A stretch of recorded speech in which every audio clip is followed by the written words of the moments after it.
Welcome, Women of the Channel Leadership Network. I'm Jackie Rives, your community leader, and welcome to another WOW.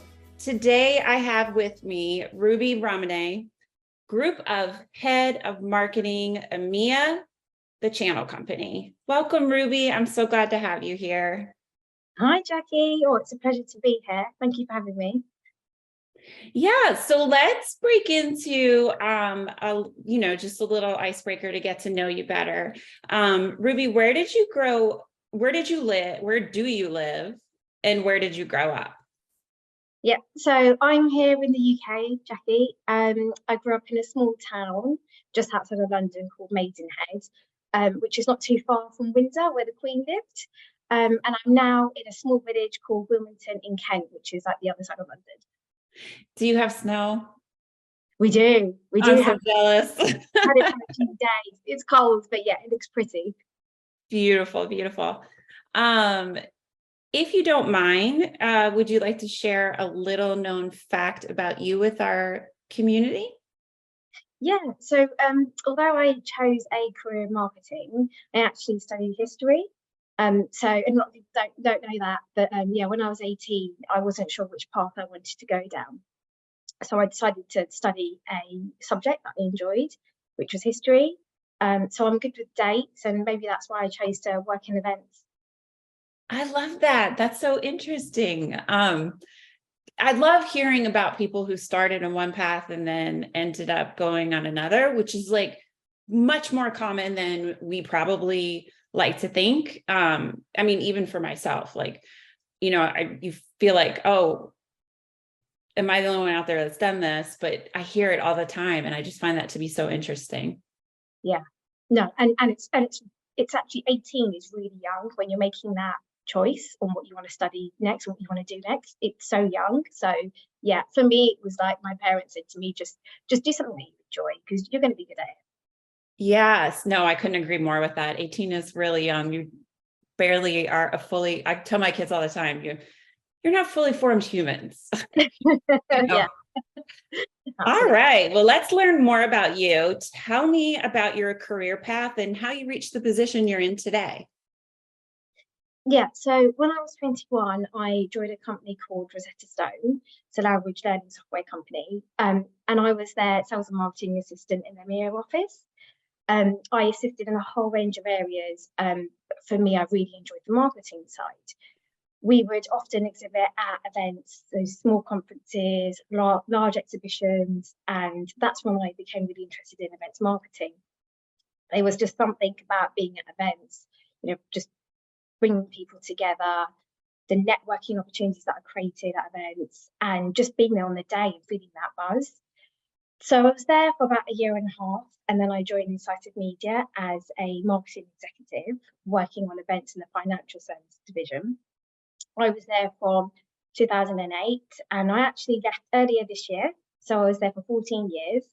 And over the years, I just worked extremely hard and I progressed, moved up the ladder, working across different divisions. So managing small to large conferences, exhibitions, festivals, small winners, small awards, to some of our big flagship awards, which was Women in Tech Excellence Awards and UKIT Industry Awards.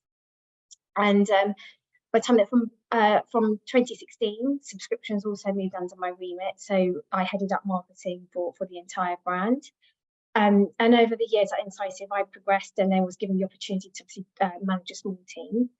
And now I'm at the Channel Company, and I've been given an absolutely amazing opportunity to head up the marketing team here in EMEA.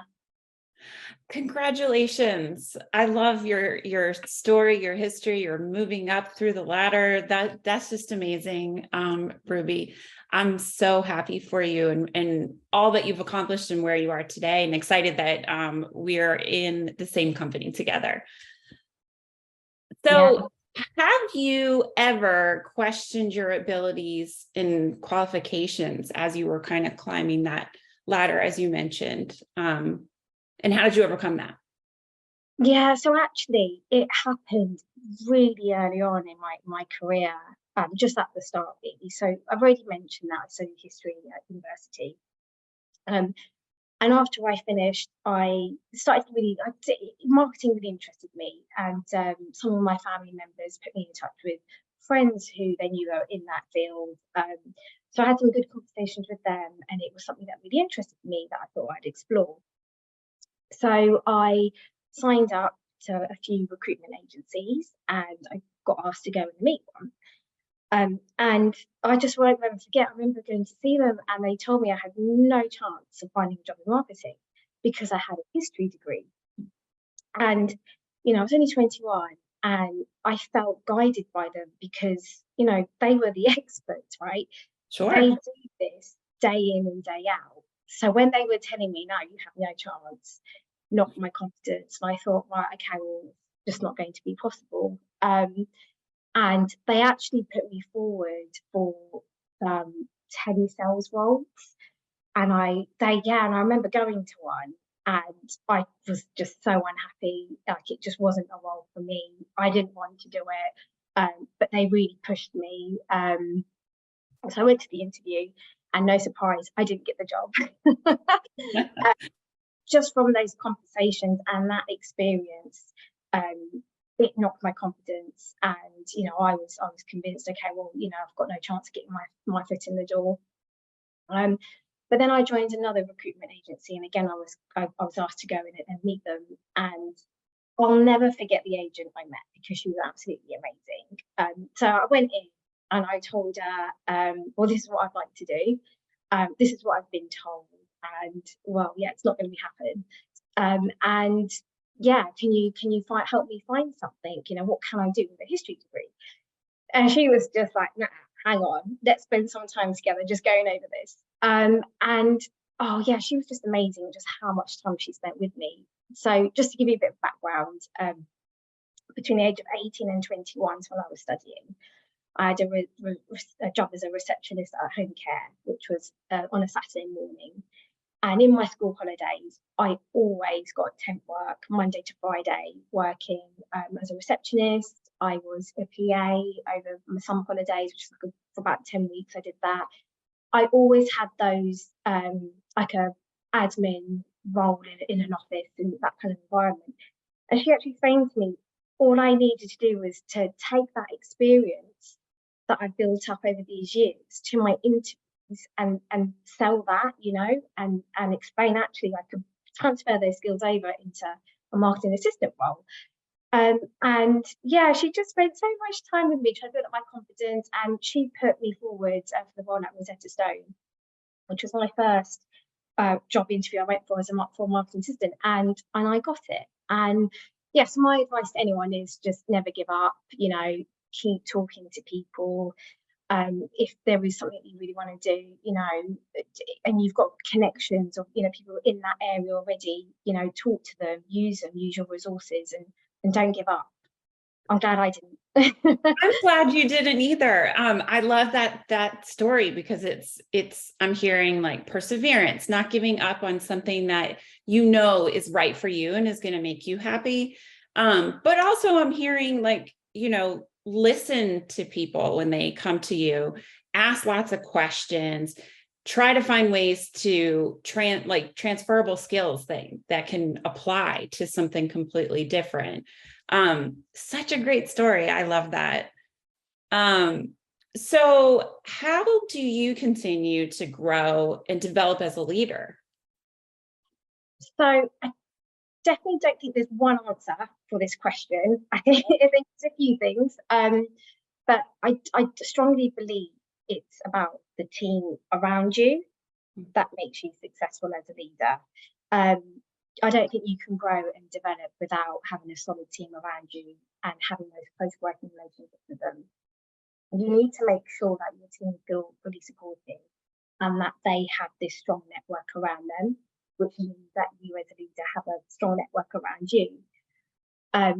Communication is key. I go into the office twice a week when my team are in. I'll find out who's in, and I'll try and be in on the same days as them. And I'll always, even if I'm working from home, I'll always connect with them throughout the week, and I encourage them to speak to each other. I also like to understand what motivates my team members. So where they want to be in a year, 2 years, 3 years, and not everyone has the same goals. So it's important to me to understand where they want to be so that we can work together on achieving them. If I'm developing my team, I feel like I'm achieving as a leader. I also like to think I have an open mind. I like to hear new ideas, and I'm keen for my team to try them. And it's okay if they don't always work. At least we can say we've tested them, and and if they give us results, I'll make sure everyone hears about it. I think it's key to praise your kind of colleagues when they're delivering results through new initiatives. And yeah, I continue to learn. So whether that's through online publications, attending events, watching webinars, talking to my colleagues in the US, learning from them and sharing ideas. Digital marketing is always changing, so it's important to keep up to date. And I like to take on new projects, and I'm fine with stepping out of my comfort zone. Everything I learn, I want to take back to my team, and I just hope it inspires them. Absolutely. I'm hearing so many things that that resonate with me. Like, you're a servant leader, you're learning from your team, and you're helping pour into them and teach them too. And, I love that you're asking them where they want to be in the 2-5 year mark, or, what new skills they want to take on. And I'm sure that, just you mentioning, like, you like to take on new projects, them seeing that gives them the space and the idea to go, wait, I could do that. I'm not stuck in this, this is my job and this is what I do area. So that's awesome. Yeah. Love that, Rubie. All right, I think we have time for one more. And this is one that's kind of near and dear to me. And I think it's every time I ask the question, I get something new, like a new piece of advice that I can apply for myself. So I love it when we talk about this. And that's, how do you protect or kind of create that work-life balance? Yeah. So I'm a mum of two. I have a 7-year-old and a 5-year-old. So they're really young and they depend on me. As you probably know, Jackie, being a mum yourself. Yes. And not everyone's in the same situation. It's different for everyone, and you may not feel the same as me, but for me, early on in the pandemic, I realized I needed to be working elsewhere for a couple of days, for my own sake. Even when the kids were back at school and I was working from home Monday to Friday, I'd feel like the whole week would go by and I've not spoken to anyone face to face. I've been at home, sat in the same room and the same four walls. And like, don't get me wrong, it's great being at home and being able to work remotely. I'm around for my kids, which is important. I get to drop them off to school. I get to pick them up, give them dinner, log back on, if I wanted later on in the day. And you save so much time not having to travel into work, that time you're commuting. Mm-hmm. But doing that from Monday to Friday, for me, it does feel like clockwork. So for me, going into the office 2 days a week, I see that as my time. I'll make more effort when getting ready, in the mornings than I would if I was working from home. I'm dressing smart. I'll read a book on the train or catch up with a Netflix series. I'll grab a coffee from my favourite place, which is a treat. I get to see my team and my colleagues in the office. So, being out for a couple of days is really important to me. And when I'm in the office, I feel like I don't need to rush back to get back to the kids because I've organised it all. So, I'll work long days in the office or kind of make plans in the evening. So after I finish work, whilst I'm in London, could do a bit of shopping, meet friends, family for dinner, go out for drinks, or even just come back and have an evening with my husband, But the key thing is that I organise my week in advance and I make sure it's broken up nicely and that it's a healthy balance. It's important to make sure that you dedicate time for yourself, but that you don't feel guilty about it. Because I think us mums do that a lot, It's like when you're trying to juggle so much. But I've definitely realised that it's healthy to have me time.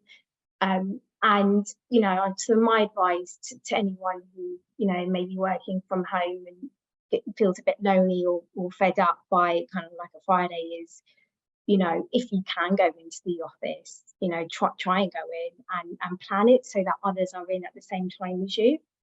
And if you can't go into the office, you don't have an office to go to, maybe just try and change your working environment, even if it's a few hours at your local internet cafe or in a library. It makes such a huge difference just working elsewhere and stepping away from home life.